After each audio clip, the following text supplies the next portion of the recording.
প্রিয় বন্ধুরা, আপনাদেরকে একটা বুদ্ধি শিখিয়ে দিই। আপনারা যারা ইলেকট্রনিক্স কাজ করেন, এ ধরনের ছোট্ট পার্টস নষ্ট হয়ে গেলে কিন্তু পার্টসের উপরে কি নাম লেখা আছে সেটা কিন্তু আমরা বুঝতে পারি না।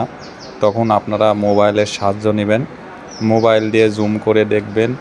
ভিডিও করে জুম না করা গেলে আপনারা স্টিল ছবি তুলে জুম করে নেবেন। তো দেখেন, এই ছোট্ট পার্টসটির লেখা কিন্তু বোঝা যাচ্ছিল না। তো আমি একটা চক দিয়ে এর উপরে একটু ঘষে তারপরে আঙুল দিয়ে মুছে দিয়েছি।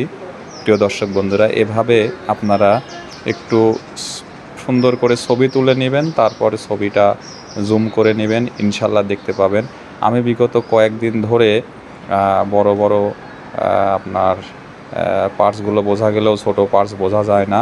তো এক্ষেত্রে আমি চক ব্যবহার করে ফল পেয়েছি। আপনারা একটু ট্রাই করে দেখেন বন্ধুরা। মোবাইল দিয়েও কিন্তু অনেক সুন্দরভাবে ছোট্ট ছোট্ট পার্টসের মান দেখা যায়। আপনারা হয়তো বিভিন্ন দোকানে অনুবীক্ষণ যন্ত্র দেখেন, কিন্তু মোবাইল দিয়ে কাজ করা যায়।